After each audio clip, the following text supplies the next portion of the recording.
Akhir pekan yang begitu terang, seterang warna kuning Partai Golkar yang siang tadi resmi mengusung Gibran Rakebuming Raka sebagai bakal calon wakil presiden yang diajukan untuk mendampingi baca pres Koalisi Indonesia Maju Prabowo Subianto.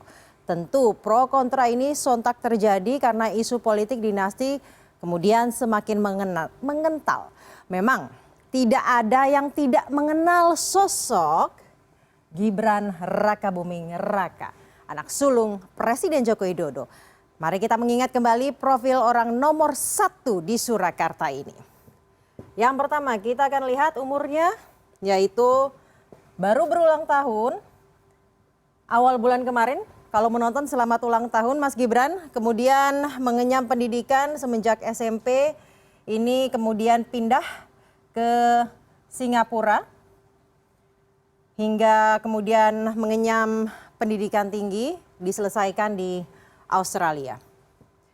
Setelah selesai sekolah, kemudian kembali ke tanah air membangun bisnis cateringnya.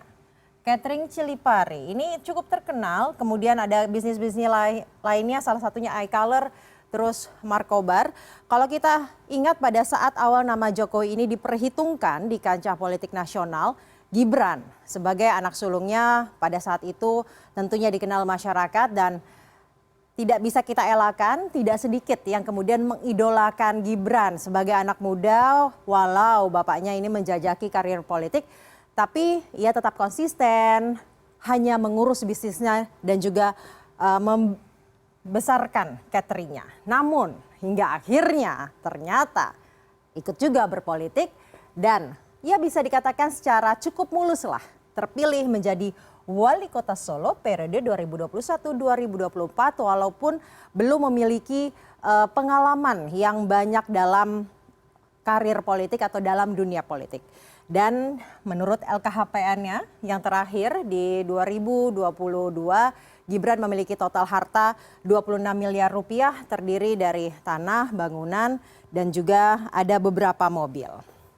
Dengan dideklarasikannya Gibran, isu politik dinasti tentunya semakin kencang dan kental. Bagaimana tidak, kita lihat aja nih silsilah keluarganya. Yang pertama Presiden Joko Widodo, ayah dari Gibran Rakebuming Raka, pernah menjabat sebagai Gubernur DKI, pernah juga menjabat sebagai Wali Kota Solo yang sekarang dijabat oleh anaknya Gibran Rakebuming Raka, ini dari PDIP. Ibunya Iriana Joko Widodo. Kemudian di sini ada Gibran Rakebuming Raka, PDIP yang sekarang tadi siang sudah pindah jadi Golkar di sini. Menjabat sebagai Wali Kota Solo sejak 2021 yang lalu. Menikah dengan Selvi, kemudian adiknya, anak kedua dari Presiden Joko Widodo dan Ibu Iriana, Kahiyang Ayu, menikah dengan Bobi Nasution 2017. Kemudian di 2021, Moncer langsung terpilih sebagai Wali Kota Medan dari PDIP juga. Karena satu keluarga, PDIP memiliki aturan tersebut harus dari satu keluarga. Dan terakhir, adiknya yang terakhir, Kaisang Pangarep menikah dengan Erina Gudono. Ini juga menarik karena baru 2 hari masuk sebagai anggota PSI yang kartu anggotanya diantar langsung ke rumah orang tuanya Jokowi di Solo. 2 hari kemudian setelah KTA diberikan, jadi ketum PSI. Bisa dilihatlah. Dan yang tidak boleh ketinggalan, Gibran akhirnya ini diusung melewati proses uji materi ke MK yang ketuanya merupakan suami dari adik Jokowi alias pamannya sendiri, Anwar Usman.